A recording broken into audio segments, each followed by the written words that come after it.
शांति प्रदाता परमेश्वर का स्मरण करते हुए प्रणवध्वनि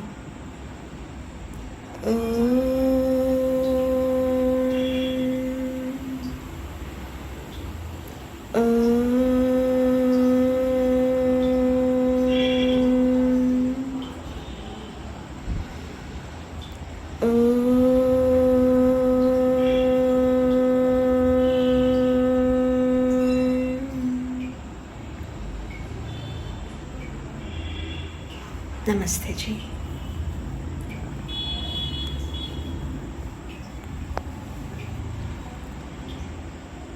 ध्यान संबंधित विषय हम देख रहे हैं। इसके अंतर्गत आज क्लेशों के बारे में जानते हैं। क्लेश मतलब हमें कष्ट देते हैं, परेशान करते हैं। कोई भी व्यक्ति अगर जान लिया तो क्योंकि हम कष्ट देने वाले हैं, इनसे बाहर आना चाहते हैं। जब तक इन क्लेशों को हम नष्ट नहीं कर पाते, हमें मोक्ष की प्राप्ति नहीं कर सकती, नहीं हो सकती।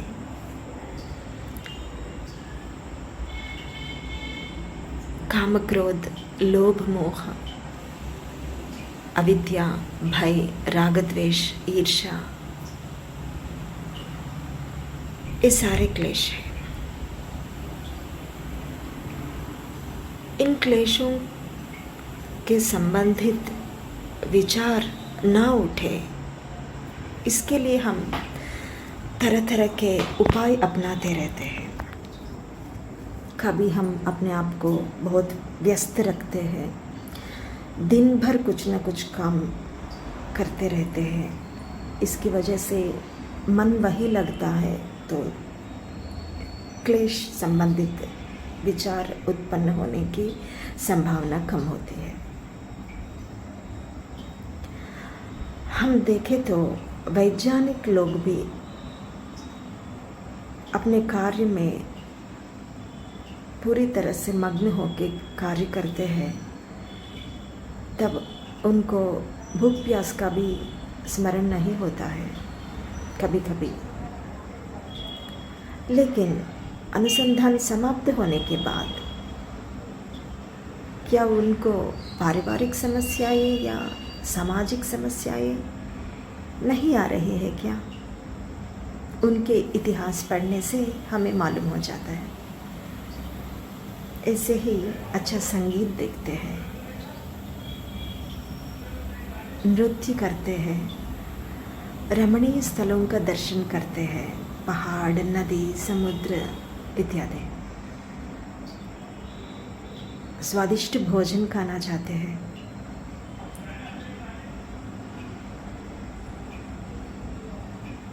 सिनेमा देखना चाहते हैं, अच्छा मित्र से बातचीत करना चाहते हैं। इस तरह के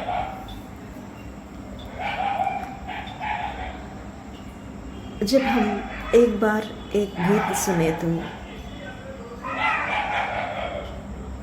अच्छा लगता है, लेकिन वही गीत बार बार सुने तो उस पर आकर्षण कम होता जाता है। जैसे जैसे आकर्षण कम होता है, वैसे वैसे क्लेश संबंधित विचार फिर उत्पन्न होना प्रारंभ होते हैं।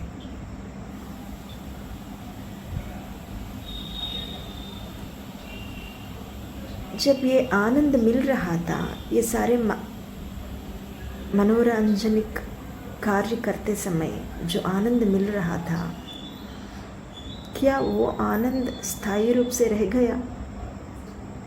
उस आनंद की वजह से थोड़ी देर हम सब कुछ भूल गए थे, लेकिन वो आनंद भी जब कम होने लगा तो हम क्या करते हैं? दूसरा गीत सुनते हैं, दूसरा सिनेमा देखते हैं, दूसरा भोजन खाते हैं, उससे भी अच्छा भोजन खाते हैं, स्वादिष्ट भोजन। ये कब तक रहे चलेगा? ये उपाय कुछ इस तरह का होते हैं, जैसा एक साधु के पास सासू माँ और बहू दोनों आ गए थे। वो कहने लगे कि हम दोनों के बीच में झगड़ा हो रहे हैं, इसका उपाय बताइए स्वामी जी। स्वामी जी ने कहा, एक पात्र लेके जल को मंत्रित करके दिया और जब भी झगड़ा प्रारंभ होता है कोई ना कोई एक जल से मुंह भर लो। वो साधु घड़ा का पानी से भी ये कार्य करने के लिए कह सकते थे, लेकिन वहाँ मनोवैज्ञानिक प्रभाव पड़ रहा था, तो इसलिए उनकी मानसिकता ऐसा है कि साधु पर विश्वास है,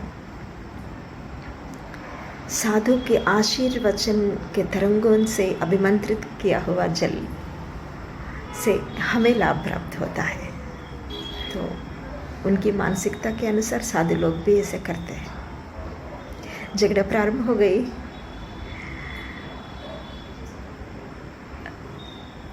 एक के मुंह में पानी है, दोनों तरफ से जो वाग युद्ध होने वाला था एक ही तरफ से आने लगे। क्या होता है? झगड़ा नहीं होता है, समाप्त हो गई। ये तात्कालिक उपाय हम कभी कभी अपना सकते हैं,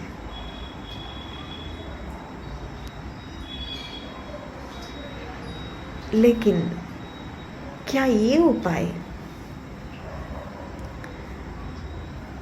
उन दोनों की झगड़ा करने की जो प्रवृत्ति है उस प्रवृत्ति को समूल नष्ट कर पाया?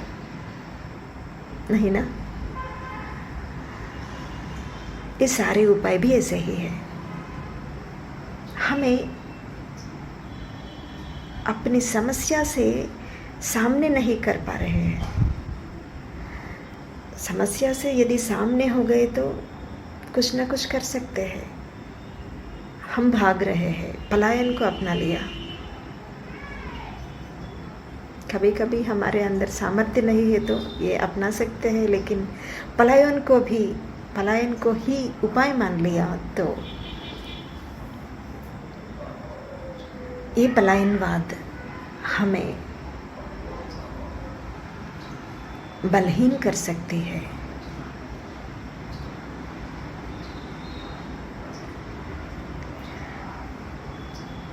जैसे जैसे इस पर आकर्षण, इन उपायों में आकर्षण कम होता है, वैसे वैसे उस तरह के विचार दोबारा और तीव्रता से उत्पन्न होता है। तो इस तरह हमें बलहीन बनाती है। हम निद्रा लेते समय भी ये सारे विचारों से बच सकते हैं, लेकिन कब तक सोए? जब ये सारे उपाय काम नहीं आया तो हम नशा प्रारंभ करते हैं। इससे बुद्धि कम काम करती है, तो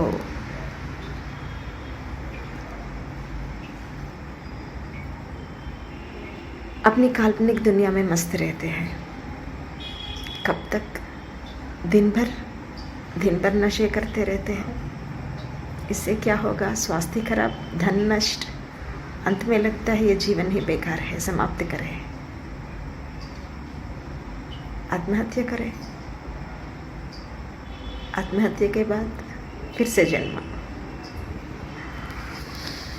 तो इसका स्थायी उपाय क्या है?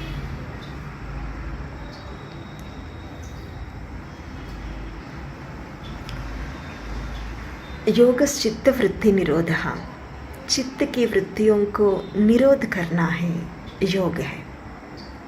लेकिन ये परिणाम है, किस कार्य का परिणाम है? जब हमारे अंदर अविद्या रूपी संस्कारों को हम नष्ट किए, अविद्या रूपी क्लेशों को नष्ट किए, तो फलस्वरूप विचारों के स्तर पर ये वृत्तियाँ निरोध हो जाते हैं। हमें संस्कारों के स्तर पर काम करना है। ध्यान है या तद्वृत्तयः, प्रतिपक्ष भावना लाना है।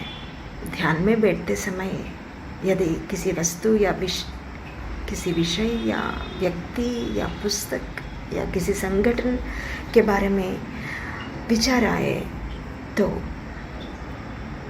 हम उन बुरे विचारों को, क्यों आए ये संस्कार, इसके पीछे कारण क्या है, इससे क्या होने वाला है, इस पर कार्य करना चाहिए, विचार मंथन चिंतन करना चाहिए, प्रतिपक्ष भावना लाना है जानपूर्वक। तभी धीरे धीरे हम हमारे अंदर इन बुरे विचारों को नष्ट करते हुए संस्कारों को भी नष्ट कर सकते हैं। जैसे बीज को जला दिया हम तो वो अंकुरार्पण नहीं हो सकता, इस तरह दग्ध बीज करना है इन बुरे संस्कारों को। हम पहले देख रहे थे वो सारे उपाय विच्छिन्न दशा है, तात्कालिक उपाय है, लेकिन दग्ध बीज करना स्थायी उपाय है। ये ध्यान पर ही संभव है। ध्यान में बैठकर भी हम केवल ऊपर ऊपर से प्रभु स्मरण कर रहे हैं, गंभीरता से नहीं लिया, तब भी काम नहीं चलता। वो भी तात्कालिक उपाय ही हो सकता है। थोड़ा पवित्र भाव बना लिया और वृत्तियों को रोका तो ध्यान के बाद में यथास्थिति फिर ऊपर आते हैं। तो इसलिए गंभीरता पूर्वक काम करना है। हम किसी साधु के पास, विद्वान के पास भी जाते हैं, उस समय हमारे मन बहुत सात्विक हो जाते हैं, लेकिन बाद में जब घर आते हैं तो यथास्थिति पूर्व स्थिति होती है हमारे। ये भी तात्कालिक उपाय है। तो इसलिए संस्कारों के स्तर पर कार्य करना है हमको।